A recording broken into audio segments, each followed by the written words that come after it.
For the first time, cartel kingpin El Mencho tonight is a $15 million man. That is the U.S. government reward just increased and placed on the head of Ruben Oseguera Cervantes, alias El Mencho. Such a huge bounty on such a physically insignificant man shows the intensity behind a fugitive manhunt for Chicago's public enemy number one.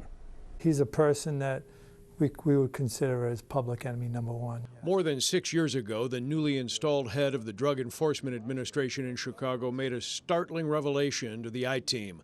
A little-known Mexican drug lord named El Mencho was to be considered the city's most wanted fugitive and public enemy number one, on a par with the most feared Chicago enemy from an earlier century, Al Capone. He's a very powerful trafficker in Mexico, and he has cells all over the world. The file on El Mencho bulging in recent years as his New Generation cartel seized control of Chicago's street drug sales, and with the territory came wholesale bloodshed here and there.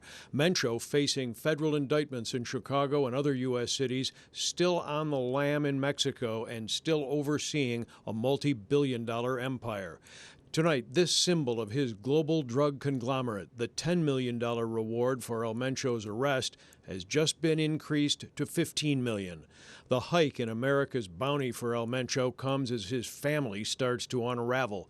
Relatives close to him arrested and squeezed by investigators as the government tries to press for information that could lead to his arrest and the takedown of his bloodthirsty and heavily armed cartel army.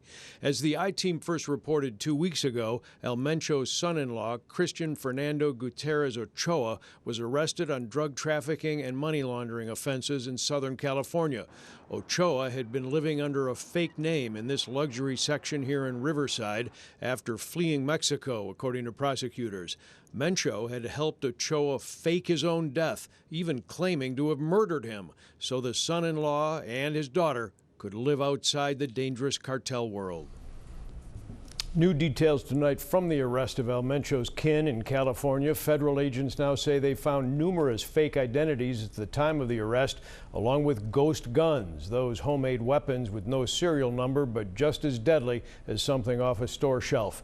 And tonight, Mencho's son-in-law headed to Washington, D.C. for prosecution. All of these moves by the feds aimed at public enemy number one himself, whom authorities say is personally responsible for the ongoing carnage in Mexico and hundreds of deaths. It's an ongoing problem. Watch breaking news on YouTube. Subscribe to ABC7 Chicago Eyewitness News.